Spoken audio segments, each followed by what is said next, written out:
Hello everybody, this is Dr. Beter. Today is February 16, 1976, and this is my monthly audio letter number 9. According to Federal Government decree, this is the day that we are to observe the birthday of George Washington, although of course he was born on February 22nd. This is just a tiny example of the elaborate psychological warfare being waged on us by the four Rockefeller brothers, to subtly pry us loose from every tradition, great and small, that tends to make us resistant to their takeover plans. Their goal, after all, is to twist the bicentennial celebration of our nation's independence and use it to silence the Liberty Bell forever. It is up to you and me, my friends, to repair the crack in our Liberty Bell so that it can once again ring out loud and strong.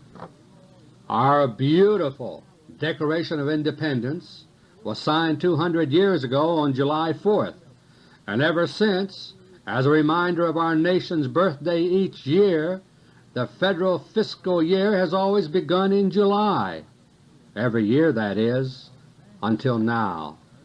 Last fall, on October 24, 1975, a chilling parody of our nation's founding document was signed, in Philadelphia no less, to enhance its historical image.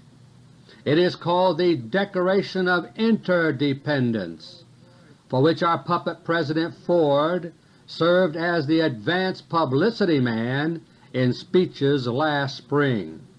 It calls on all Americans to turn our backs on our precious independence and, quote, narrow notions of national sovereignty, unquote, in favor of what is expressly called a new world order. And my friends, you may be shocked to know that when our current fiscal year runs out on June 30, 1976, it will not be followed, as it always has in the past, by a new fiscal year beginning in July. Instead, there is to be a nameless transition period of 3 months, and all fiscal years thereafter are to begin in October. Why?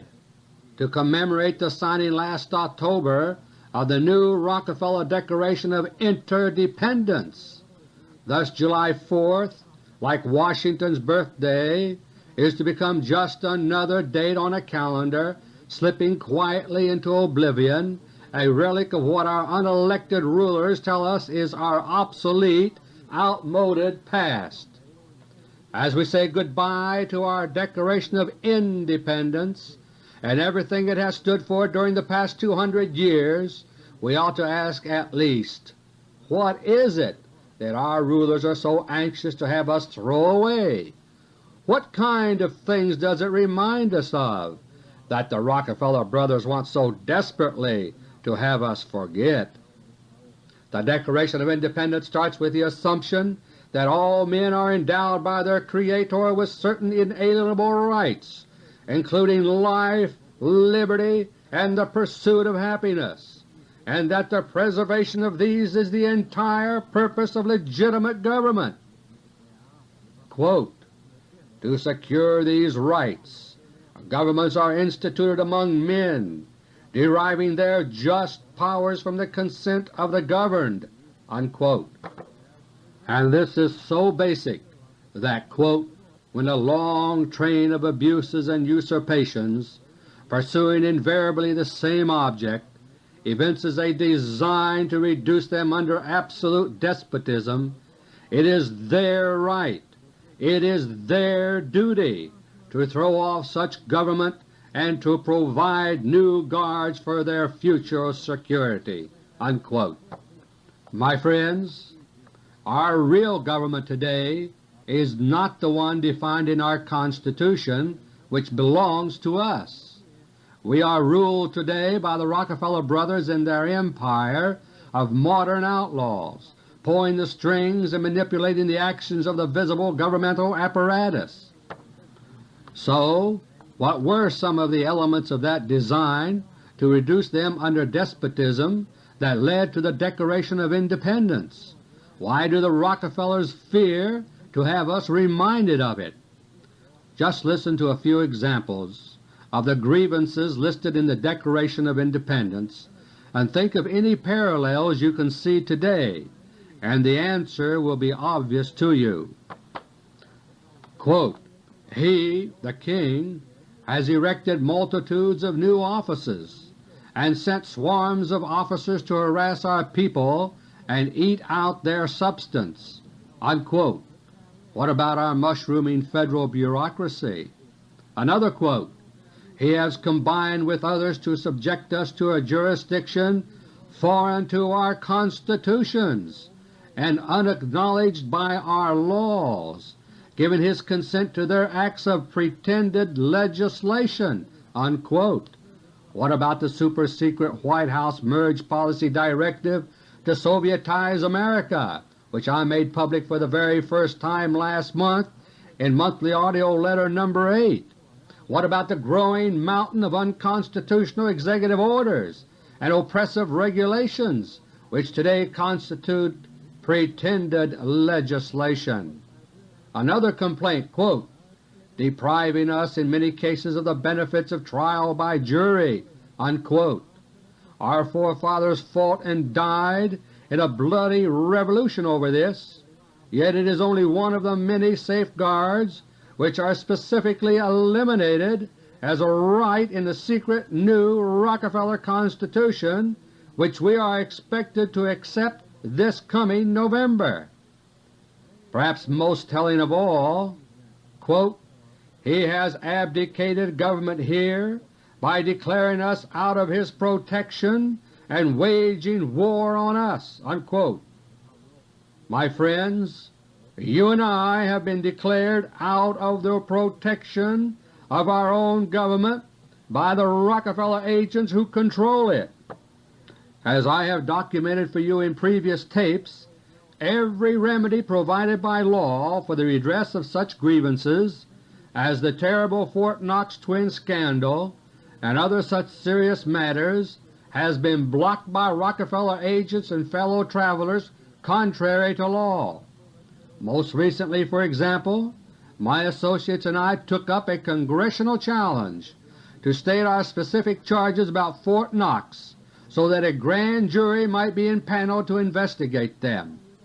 The challenge was leveled by Congressman John B. Conlon of Arizona at certain of his constituents who dared to press him for action, and was an act of gross hypocrisy, because Congressman Conlon knew full well that those individuals were in no position to present such charges and evidence themselves. But in an open letter to Congressman Conlon dated December 7, 1976, my colleague Edward Durrell did exactly what had been asked, as reviewed in complete detail in my audio letter of last month. The result?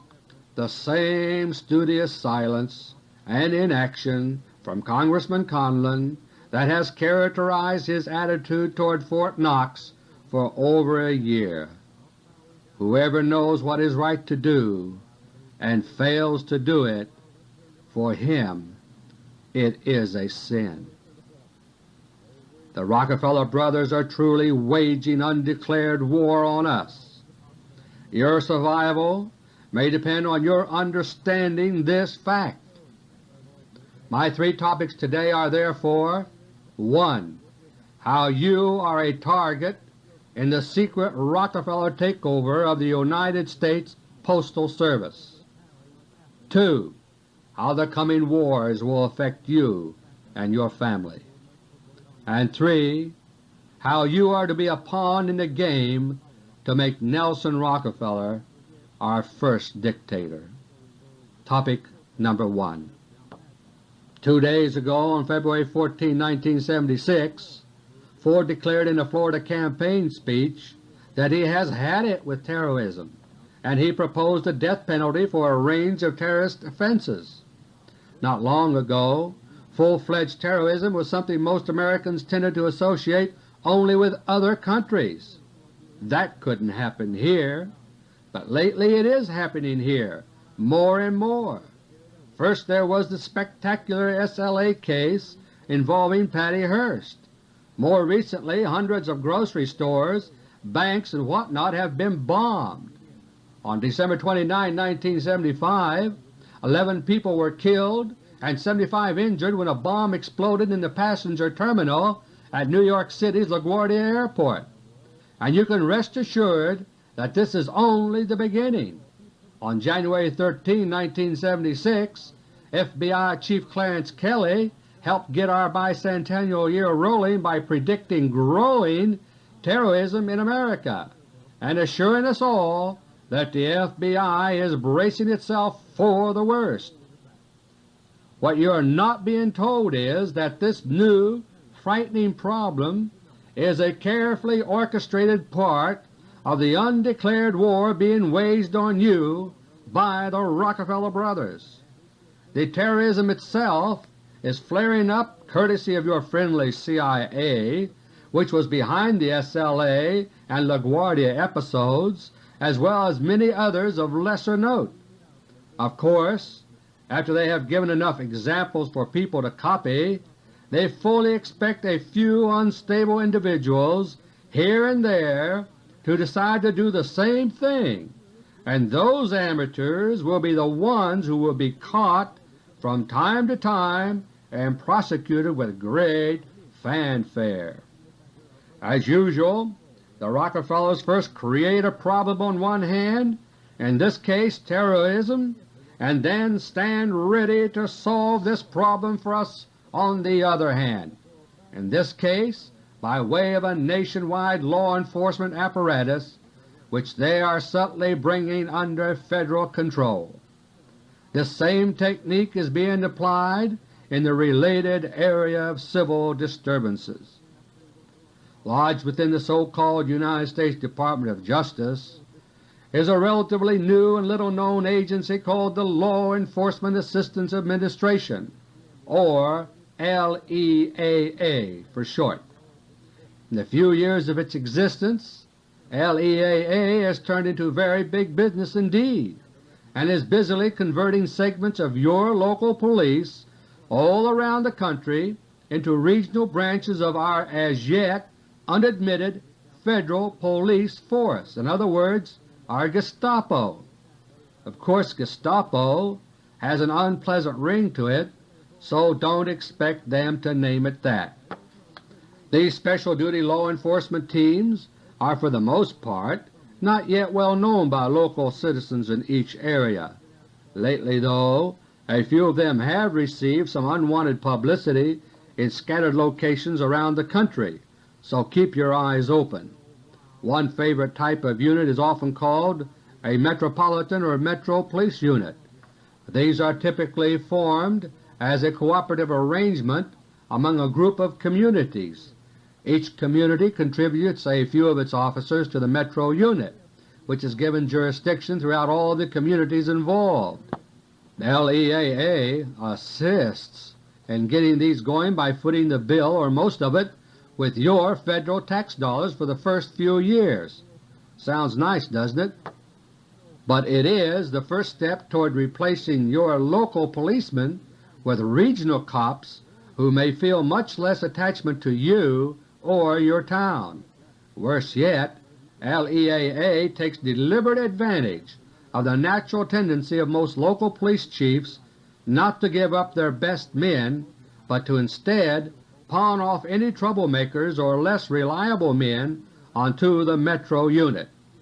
It's no wonder that in one area I was recently told about, such a regional police unit has already acquired the nickname of the Storm Troopers. The residents in that area have no idea how appropriate that nickname really is.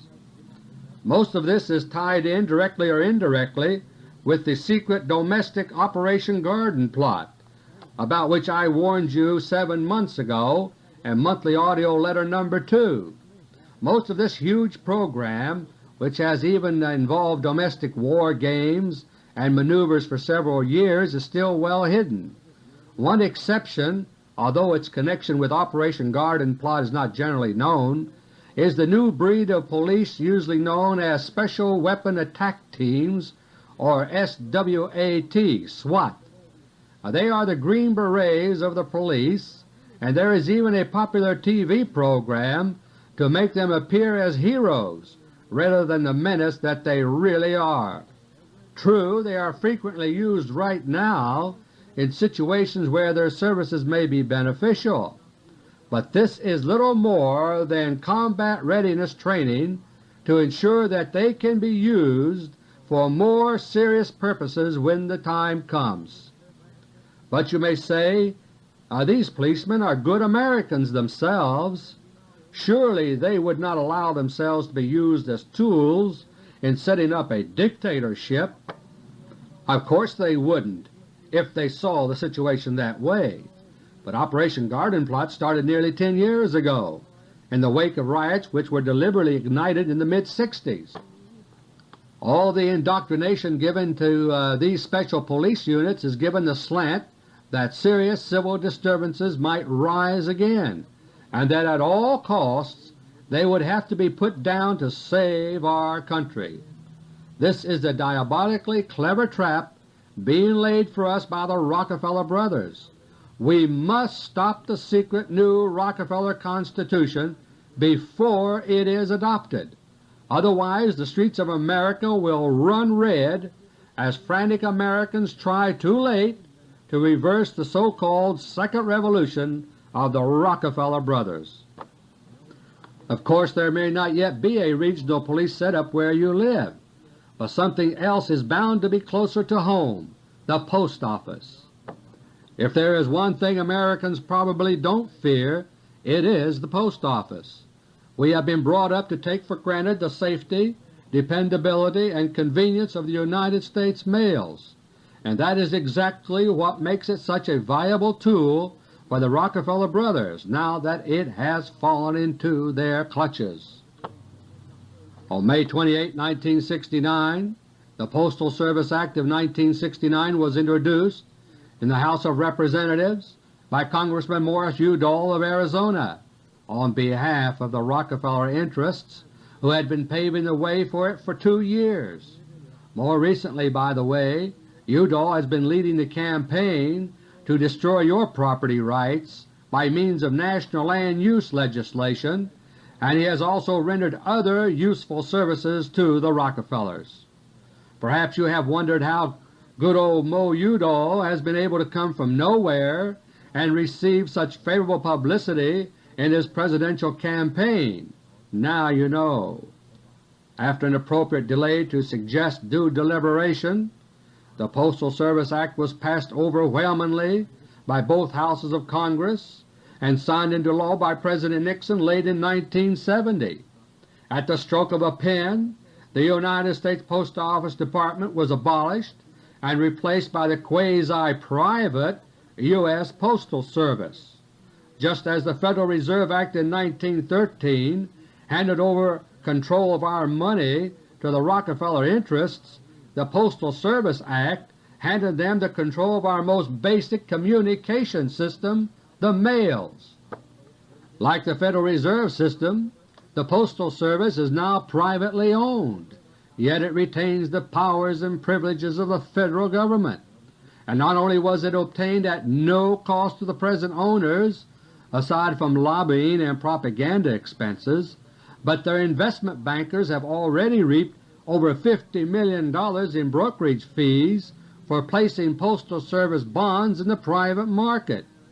When the Act was passed, there was lots of hoopla telling us that the new Postal Service would hold costs down while improving service.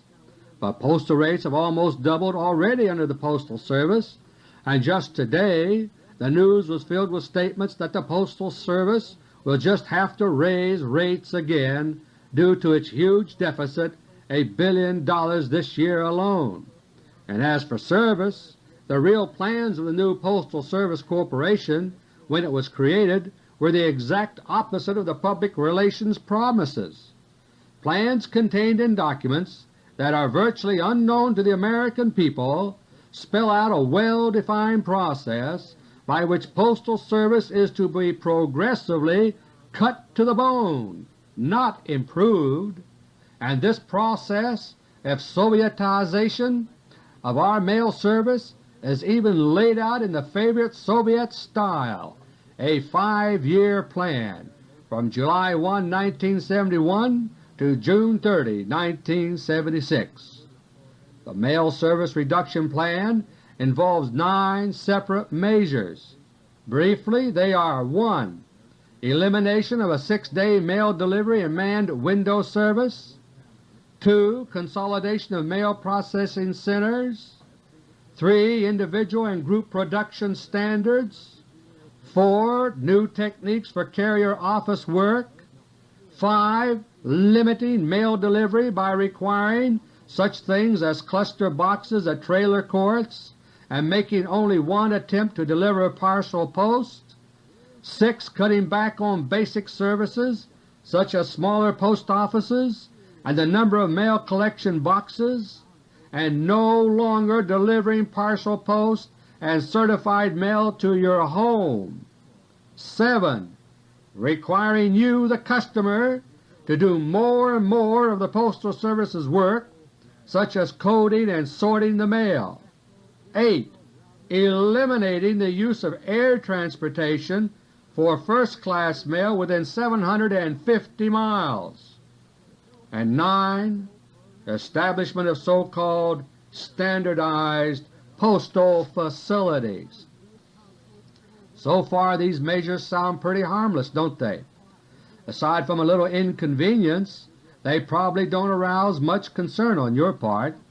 That is because they were deliberately written to avoid arousing such concerns and suspicions. Each of these 9 measures is described by the Postal Service itself as a, quote, stratagem, unquote. The word stratagem, my friend, means a trick in war for deceiving the enemy. We, you and I, are the enemy whom the Rockefeller Brothers intend to deceive with these bland descriptions of very important things. For example, consider Stratagem 2, consolidation of mail processing centers. This implies centralization of mail processing, which will help render the search and seizure provisions I will tell you about in a moment more powerful. It is also tied in with Stratagem 6, under which more than 3,000 post offices have already been shut down and more will be lopped off soon. Most, if not all, of the 9 stratagems for downgrading postal service imply severe cutbacks in postal service personnel. The dwindling personnel and lengthening lines in post offices these days are only a foretaste of things to come. Last year alone, over 15,000 Postal Service jobs were eliminated, and it is going to get worse as postal jobs disappear right and left. One might have expected appropriate labor spokesmen to put up a howl at such a plan, but not so George Meany, the AFL-CIO president, who really works for the Rockefeller Brothers, not his union members.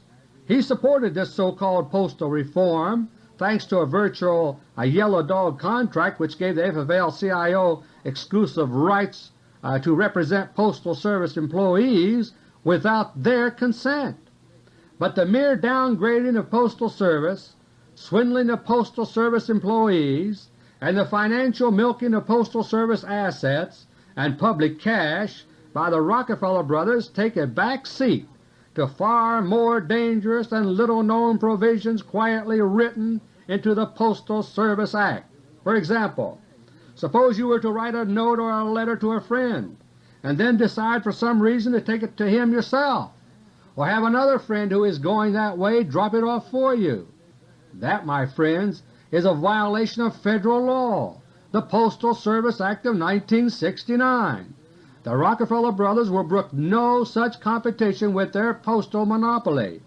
The only way you can legally take or send a letter by any means outside the Postal Service is to treat it as if you had mailed it, seal it in an envelope, address it for mailing, put the amount of postage on that would have been required to mail it, then cancel the stamps and ink and write the date on the envelope. If you're willing to go through all that, then you may send or take the letter by some other means other than the post office. That is, unless and until paragraph 1401B of the Postal Service Act is invoked, which allows even this privilege to be suspended. The parallels between this situation and the Stamp Act, which helped bring on the American Revolution, are interesting, aren't they? This virtual prohibition on carrying letters out of the mail sounds petty and greedy, but it is far more than that. It's the key to a whole range of Gestapo-style controls for search, seizure, and censorship, which can now be activated at any moment. The law already exists. All that need be done is to suddenly start enforcing it. Under paragraph 1403 of the Postal Service Act, Postal Service officers can make searches for any such illegally transported mailable items. They can stop your car and completely search it, or if they find your car parked anywhere they can search it. If you have any package with you, for example a birthday gift for a friend, all wrapped up with a fancy bow, they can open that up to see if you are smuggling a forbidden letter inside. Should an illegally transported letter be found in such a search, it may be seized, and if it was concealed in a package or parcel, the package is simply forfeited outright. Within 6 months after such a seizure, the Postal Service has the option of bringing suit or other proceedings against you. It need not return your letter to you in the event of a favorable ruling until 2 months after those proceedings are completed. In other words, that seemingly petty little provision about not sending a letter outside the mails, along with the other provisions dependent on it, open the door for a wholesale detainment and searching of anyone and everyone traveling anywhere off his own property. They constitute an extremely dangerous trap ready to be used when the occasion calls for it to restrict and control your movements and activities. Any time you may be suspected of engaging in any activity the government does not want, a postal inspection may be imposed on you to look for damaging evidence. It is only one short step further, of course, for such evidence to be planted during the search itself. Unconstitutional, you say? Of course it is. After all, it is the product of the same people who brought you Adolf Hitler and who now seek to destroy our Constitution. And what I've said is not all. There's more. For instance, there are the provisions against what is called non-mailable matter. Right now, public acceptance of this concept is being promoted by applying it only to pornographic material, but later its application can be expanded to include anything our rulers find objectionable, such as criticism of their policies. Furthermore, sanctions can now be imposed on anyone who uses a fictitious name or address, and advanced fingerprint techniques can be used by the Postal Service to track down those who have handled an anonymous letter. Should the President declare a national emergency, such as he may do soon on account of the war that's planned in the Middle East, and as is mentioned 13 times in the secret new Rockefeller Constitution, everyone will be required by executive orders now in effect to register at their post office just as aliens do now. You would then be on a very short leash.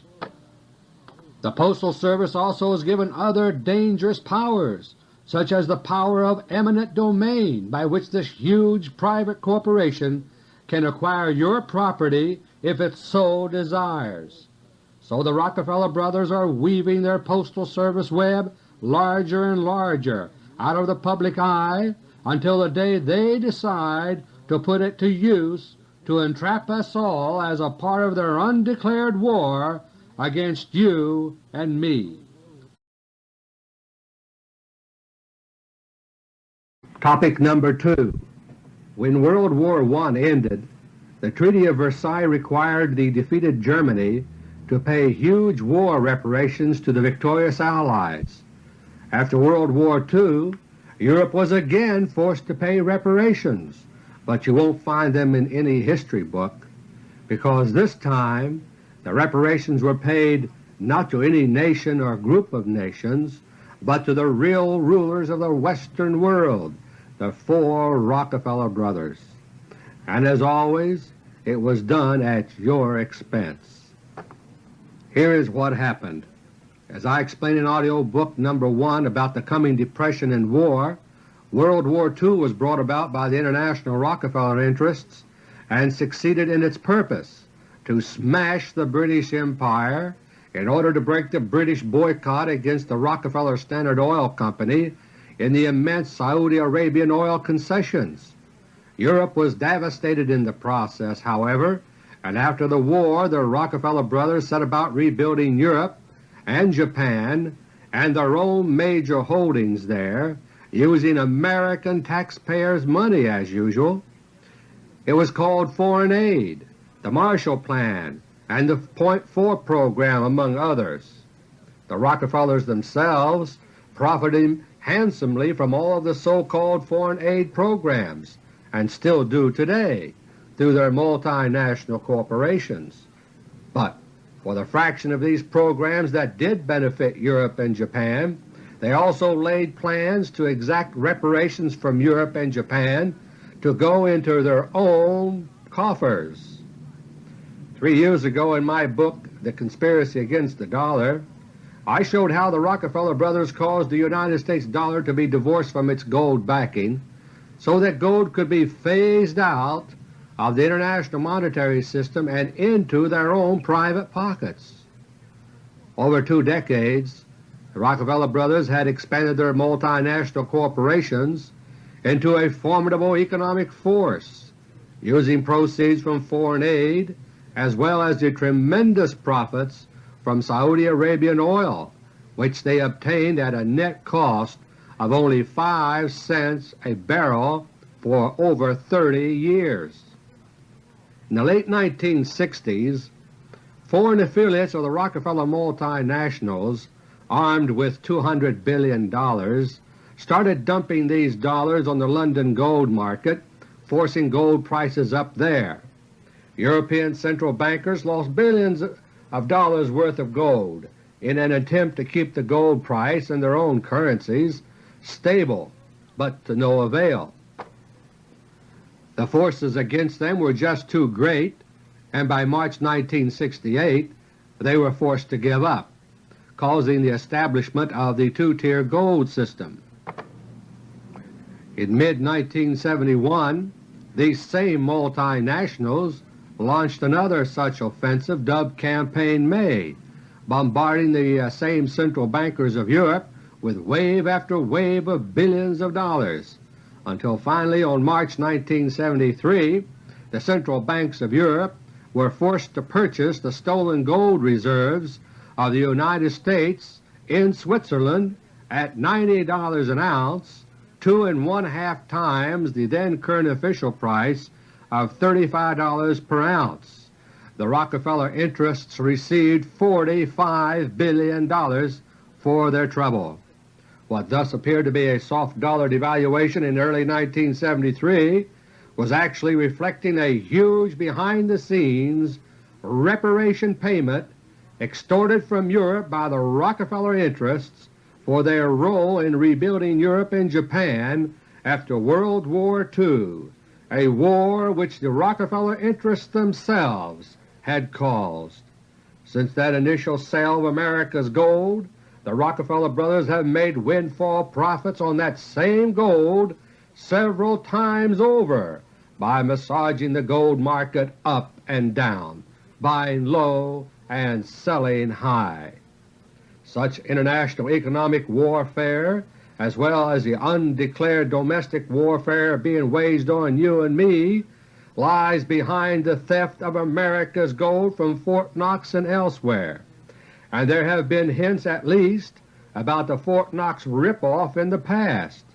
In 1968, for example, one William Ruckelshaus was running for the Senate from Indiana on the Republican ticket, and he took a poke at then-President Johnson by saying, and I quote, "I would that every one of our 200 million American citizens could embark on a sacred pilgrimage to Fort Knox and walk the silent passageways and view the empty vaults which were once stacked with gold."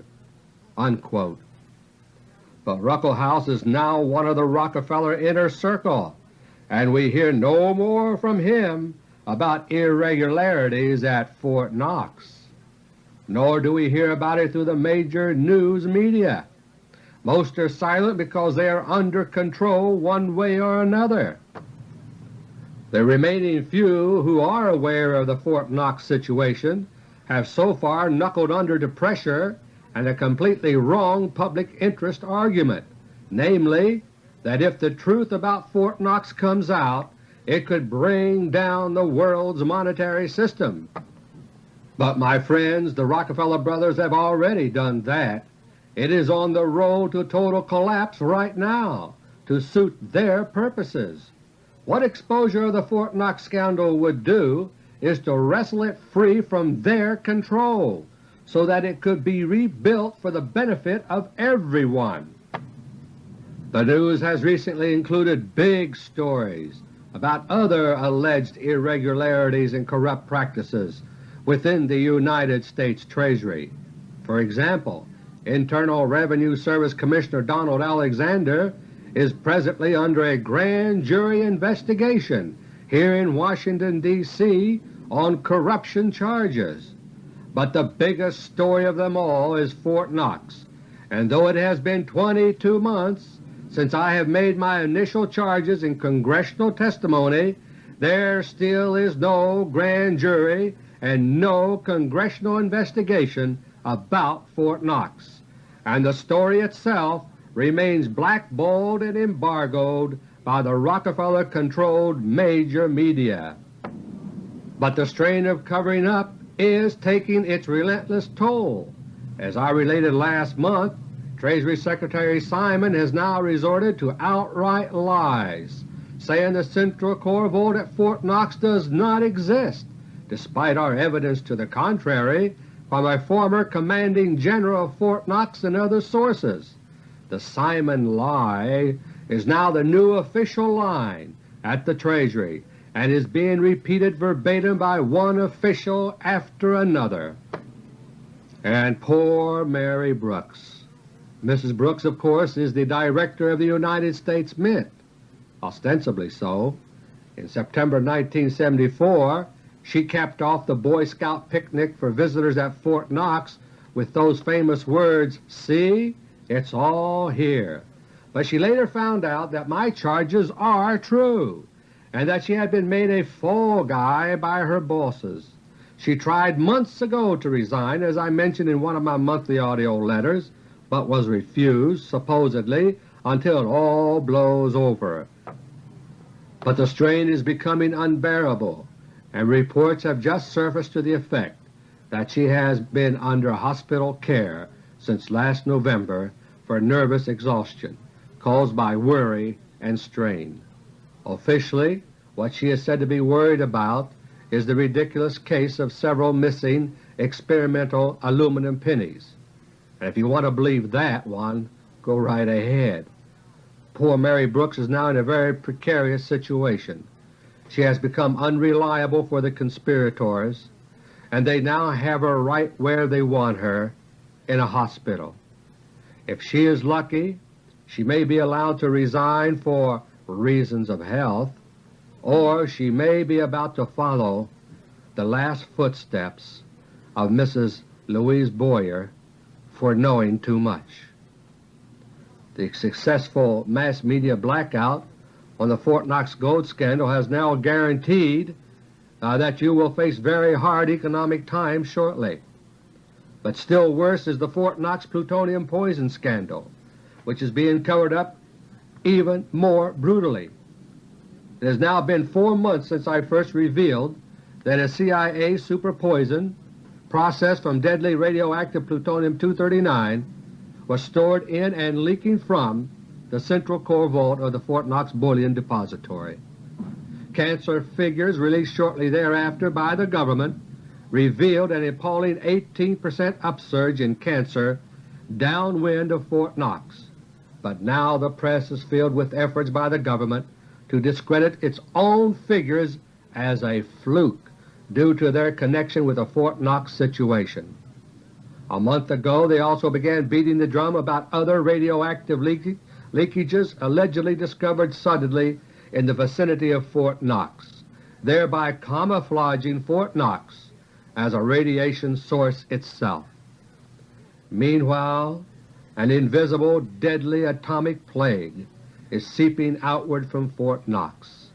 The insane, inhuman plans discussed in the White House on November 8, 1975 were carried out.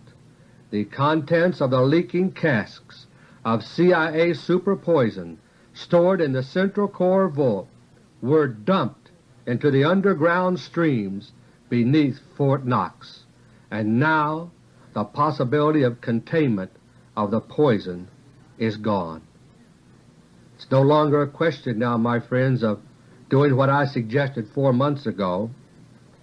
That was to abandon the Fort Knox bullion depository and seal it up in a tomb of rock and lead so that its deadly contents could no longer escape.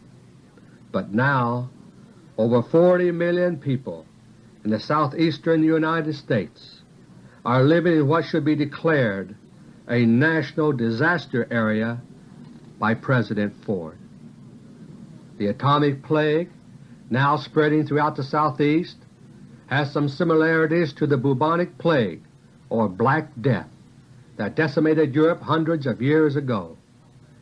Like bubonic plague germs, the CIA super poison is invisible, tasteless, and odorless. When the bubonic plague struck Europe, it advanced relentlessly and largely out of control because modern medicine had not yet come along to educate people to the nature of the unseen danger. And today the atomic plague from Fort Knox is also advancing relentlessly and without warning, because this time the plague is man-made, and the men who made it refuse to issue the life and death warning that is needed. In the relatively low concentrations now building up in places throughout the Southeast, the time lag between exposure to the plutonium poison and its deadly cancerous effect may be considerable, months or even years, varying from one place to another depending on local conditions. So if nothing is done, 40 million Americans, seeing nothing wrong, unable to taste or smell the atomic plague, and not being warned by the government, will be taking more and more poison into their bodies, men, women, and children. By the time people start dying in alarming numbers from the cancerous effects of the poison, the Rockefeller Brothers expect to have their dictatorship in place. After all, it is down to a matter of months for them now after decades of work. If we accept their diabolical new Constitution in 1976, they will be home free, and they won't let anything get in their way if they can help it. 40 million people? Don't be silly. They've already caused the sacrifice of many times that number of lives in the 20th century in order to advance their drive for world domination. And looked at from their perspective, 40 million people are scarcely more than 1% of the world's population, hardly even a visible dip on their planning charts. President Ford knows about the hideous death threat to 40 million Americans, and it has him petrified. But in his belated efforts to break free of Nelson Rockefeller's iron grip, he is afraid his own life would be in danger if he went too far. Perhaps when he realizes that the atomic plague is also being carried toward Washington, D.C., he will conclude that he has no choice but to act. Meanwhile, the grim joke is on the Rockefeller Brothers and their henchmen. Contaminated gold from Fort Knox is now stored in their hideaways in New York State and elsewhere, in banks, estates, and certain mountain caverns used as depositories by major multinational corporations controlled by the Rockefeller Brothers. As I revealed 2 months ago in my monthly AUDIO LETTER No. 7, both Nelson Rockefeller and Henry Kissinger, among others, have inadvertently poisoned themselves by handling some of this stolen gold. That is why Nelson was described in the Westchester newspaper 2 weeks ago as, and I quote, "hoarse, somewhat pale, and according to persons who have known him for years, lacking the old fire." Unquote. But we shall see. I should warn you that deteriorating health on the part of these men is not likely to save us from their plans in the slightest. Just the opposite. Any sense of desperation Rockefeller may feel could cause him to try to speed up his own timetable, especially since it is now considerably delayed. Meanwhile, war is imminent overseas, and there, too, you will be the one to pay for it according to President Rockefeller's plans. The overall strategy is still as I explained in detail 3 months ago in Monthly Audio Letter No. 6. It is also still targeted to begin this month or next, but two factors may cause them a slight further delay. One is the bungled CIA attack on Arab OPEC oil ministers in December, which was linked to the crisis in Lebanon. The multinationals have left Lebanon and have not returned. Please note that. The other factor is that when I was in Europe early December 1975, I alerted European and OPEC governments to these war plans, hoping to throw a monkey wrench into them. Whether I succeeded at all remains to be seen, but at least I'm informed that Henry Kissinger is boiling mad at me now.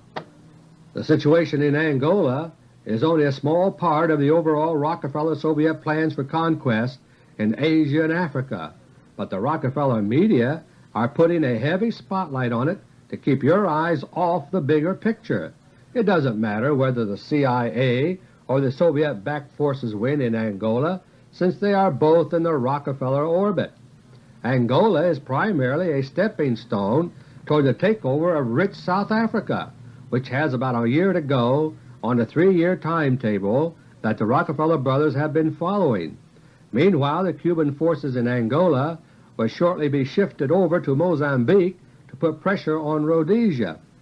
And very soon Congress is to be forced to take action tantamount to a declaration of war, and all sorts of emergency measures will come into force, including sedition laws which the Rockefeller brothers may try to use to silence people like myself. Now, should that happen, I beg of you, please don't forget my warnings, which are for your benefit. Play this and any of my other tapes you have over and over so that you will learn all you can from them to protect yourself and your family. The more completely you know and understand the truth, the less vulnerable you will be to lies and propaganda. After the war is so declared, anyone who has signed up for the highly publicized food stamp program may be in for a nasty shock. This program is now controlled by Lawrence Rockefeller and has ties to the less well-known Federal Job Program, which is to provide masses of people to be sent to the Middle East to rebuild the capped-off oil wells, even while there is still residual radioactivity there. But perhaps you won't be among those tricked into literally signing your life away like that, and maybe you don't have to drive much, so won't be very disturbed by gas rationing. Possibly you are even among the few who have sufficient liquid assets to weather a severe depression and come out on top. And of course, the odds are 4 out of 5 that you don't live in the path of the atomic plague in the southeast United States. So why should you worry? Here's why. Once the Arab OPEC oil wells are capped off by nuclear strikes, the next step is the huge Asian war, with the United States pressed into all-out service as the factory for the Soviet Union. But that, my friends, will only be the first stage of World War III. The second stage will consist of a double-cross of the Rockefeller brothers by the Soviet Union itself. As I warned in AUDIO BOOK No. 1, an attack on the Panama Canal will set off that war, and an attack on the Alaskan oil pipeline, which will be vital by then, will leave the United States virtually helpless to defend itself against a vastly superior Soviet armed might, which has been built up at your expense by the Rockefellers themselves. This is the final, catastrophic bottom line toward which so-called détente is leading: nuclear war, ultimately on American soil, and Soviet domination of our land, if we allow it to happen. Only if you and I do our part, passing the word and waking up the sleeping American people can this unthinkable disaster be avoided. Topic number 3. Early last November, Nelson Rockefeller publicly announced that he was bowing out as a candidate for the Vice Presidency in 1976. I warned then that his Vice Presidential withdrawal was only a trap for the unwary, and on February 4, 1976, he himself said practically the same thing I told you last November. Rockefeller's words were, and I quote, "I withdrew as Vice President. My statement includes the Vice Presidency only," unquote. And in just a few days, on February 19, 1976, Nelson Rockefeller plans to burst into the presidential campaign arena, stealing the spotlight from everyone else in coming weeks and focusing it on himself. Since becoming Vice President under the 25th Amendment, which he himself engineered into the Constitution, Rockefeller has been thwarted several times in his efforts to replace Gerald Ford in the Oval Office. Most recently, Ford was supposed to get out of the way in time for Rockefeller to give the State of the Union speech as President. But for some time now, Richard Nixon has been calling Ford almost daily to say, "Hang in there, Jerry," while Rockefeller keeps pressuring him to get out. It is a question right now of who has the worst blackmail material on Ford, Nixon or Rockefeller. So far, Nixon has been able to keep the upper hand in this tug of war. So it was back to the drawing boards again for Nelson Rockefeller, and he's determined not to be thwarted again. Ford stammered and fumbled his way through an insignificant State of the Union address as if reading it for the first time, which he may have been, since it was worked up practically at the last minute. Meanwhile, the electrifying State of the Union message Rockefeller had planned to deliver will now be delivered a chunk at a time in a little over 10 speeches. He will be speaking about things no other candidate does, fundamental matters that look far beyond mere current issues. Just as a Rockefeller puppet named Franklin Delano Roosevelt called for a New Deal in a time of national trial, Nelson Rockefeller would try to convince us of the pressing need for a new balance between the public and private sectors. Rockefeller's ideas and proposals will be controversial, but in the coming months you will be battered and buffeted by escalating problems that are intended to make Rockefeller's ideas look more and more attractive to you. And to help calm any residual fears you may have that Rockefeller's proposals are too radical or dangerous, the instant conservative strategy which began last summer will be brought into play. Several months ago I explained the role that AFL-CIO President George Meany is to play in this, and he can hardly wait for the go-ahead to publicly endorse Rockefeller.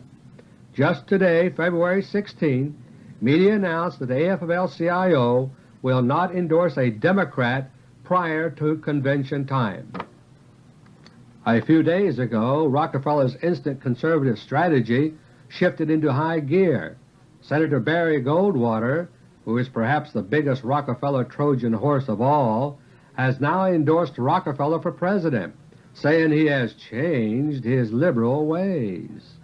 Since last May I have tried, first privately then through public appeals, to get Goldwater to release crucial Fort Knox evidence in his possession, which was obtained from the widow of a man who died suddenly under very strange circumstances.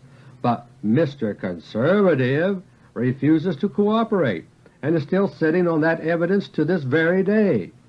Now we have the public proof of the reason, which I have known privately for some time. Goldwater's evidence would tend to implicate the 4 Rockefeller brothers, and Goldwater, who has sometimes been called the conscience of the Senate by the increasingly generous Rockefeller media of late, is himself a keystone of Nelson Rockefeller's instant conservative strategy to deceive you. By the time Ronald Reagan becomes Rockefeller's vice presidential running mate, the plan is for Rockefeller's magical transformation in the public eye to be complete. Meanwhile, things will be going from bad to worse. crisis heaped upon crisis. On Jefferson's birthday, April 13, 1976, the new $2 bill is to be introduced, highlighting the inflation that is sending the dollar into oblivion, or a moratorium. Simon's so-called red-backed dollars, described in my audiobook number 1, are getting closer and closer. The risk of losing your job is also going up and up. My latest confidential information, direct from within the Bureau of Labor Statistics, is an unemployment level of 18.3%, up 3% in only a month's time. Meanwhile, the papered-over financial collapse of New York City and State is still progressing and will shortly surface again in dramatic fashion. The stock market hangs high, but it hangs by a thread, and confidence in the nation's banks is being whittled away steadily because only today another large bank failed, the Hamilton National Bank of Chattanooga, Tennessee, with assets of $500 million. With the Mideast War is to come gas rationing, and with it a whole new era of shortages. The deep drought in the Great Plains that is now developing was predicted for me 2 years ago by oil experts, who told me that deliberately excessive rates of domestic oil production were gradually lowering the water table in that part of the country and would soon bring back the Dust Bowl conditions of the 1930s. Our huge grain surpluses of recent years, of course, are now stored in the Soviet Union, so you and your family will be the ones affected by shortages. Nelson Rockefeller is determined to run as our incumbent President next November. After conspiring for over 20 years, spending $25 million to get himself confirmed, and forcing Congress to seal damaging testimony for 50 years, he does not intend to be stopped again. When the time is ripe this time, Gerald Ford will depart from the scene one way or another. If our beloved land is to be saved, it is up to us, you and me, to do it. The only weapon we have is the truth, made known to everyone. And in audiobook number 6 on what we can do to save America, I have tried to explain exactly how we can do it. If you have some better ideas, fine, please go to it. But we must, each of us, do what we can, whether it seems great or small, and we must do it now. We are in the last lap of a long, long race, and the prize is our own freedom. Like an Olympic runner, we must get our second wind now and run as if our lives were at stake, because, dear friends, they are. Until next month, this is Dr. Beter. Thank you, and may God bless each and every one of you.